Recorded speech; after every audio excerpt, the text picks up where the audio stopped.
this other young person in this area just killed themselves, who we don't know the details of the name about, but and just the way that the ways that we're assaulted and we're attacked. One of the largest groups that make up like the homeless population is queer, trans folks, queer and trans youth in particular. This movement is filled with queer and trans leaders. And a lot of women. There are men in the mix, don't get me wrong. There are a lot of women and queer folks that are giving everything they can to this movement, actually. To the Homeless Union, to Poor People First, the Poor People's Campaign, to other formations, other fronts of struggle, where people are finding, like, how do we find something that objectively pulls people together to think about the way that this system doesn't have to continue to operate. Mm-hmm. I mean, maybe there's something about, feeling it in your body, in your own body, the injustice of this world. This world is built on injustice. It's the opposite of what God wants, Mm-hmm. It's an Amos that says, let justice roll down like mighty waters. Is that the right prophet? I've heard it before. You've got the right one. You get them mixed up sometimes. You got it. But that's not the world that we're in. And really, I'm not even from this area, though I really carry South Central in my heart being out here and supporting like the work that Matt and Tammy and Sean and Toby and others are really, really helping out here. I'm a nerd. I play D&D. It's like one of the few things that I do on the side outside of organizing to try to get a little bit of sanity.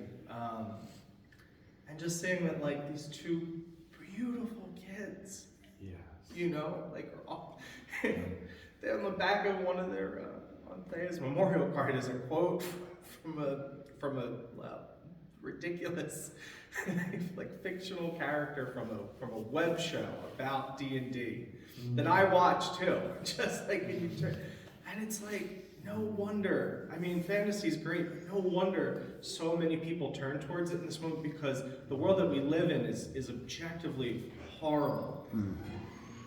And I think that our people, trans and queer folks in particular, come under attack and are in the rhetoric of attack so often and so increasingly. So this is just a rehash of the attacks on lots of other groups. Yep.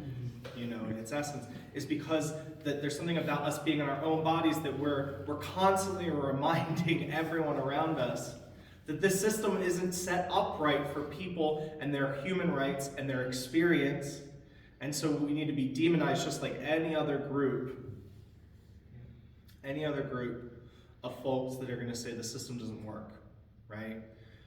Like the homeless, like the houseless, like a welfare mother. I'm so proud to be in an organizing legacy that is championed by welfare mothers and homeless people and queer radicals.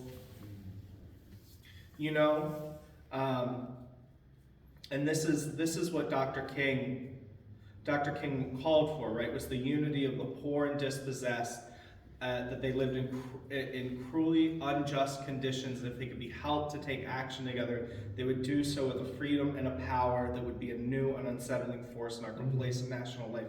There's 140 million poor people in the United States before the pandemic. That's 60% of Black people, 24 million. That's 64% of the Hispanics, that's 38 million people. That's 40% of Asian American people, that's 8 million people. That's 60% of Indigenous and Native people, that's 2 million. 33% of white people, that's 66 million. That's actually in raw numbers, the biggest number. And unfortunately, I don't have the number of the percentage of the raw number of how many people that are queer are in poverty in this country, but I'm guessing it's millions and millions and the majority, right? And we have to organize, we have to find vehicles of organization that compel us towards power, that compel us towards uniting and actually being able to fight and challenge the system, as Dr. King says, that is desirous to say, no, we want to make it say yes when we show up for a demand. Because Thea and River were not wrong in their belief that this world didn't care about them. Because this world doesn't care about them. It's not set up to care about them or any of us. But we care about them and we care about one another. And so we have to make manifest. God is not, we're raised in the Catholic tradition, works in mysterious ways. Will not snap, the proverbial finger and rearrange the world. Gave us the recipe for calling justice to roll down like mighty waters, and it's on us. And in some ways, I really think that's a gift, because getting to connect with people like y'all is like, for me in my faith, like how I feel like I see God, and how I feel like the memory of like my sister and other loved ones that have gone on and were taken unjustly by this system. So, I know we're going to part in a little bit. We're going to have some time for refreshments, but there's a friend, a really dear friend, who we did kind of a memorial for last night. Their name is Arrow. They're trans. They're a leader in Wyoming. They've been battling cancer for over 17 years, and they're on hospice right now. We weren't even sure if they would make it to this arts and culture night that we did for them last night. We had people from all over the country, like almost 100 people all over the country, just who love Arrow.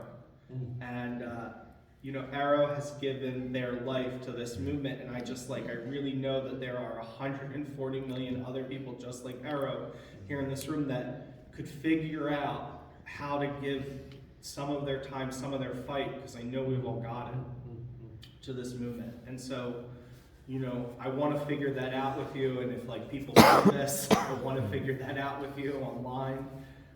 Reach out to the Homeless Union, to the Poor People's Campaign, to Put People First, to just any folks you can find organizing, or grab the people near you if you can't find organization and start something.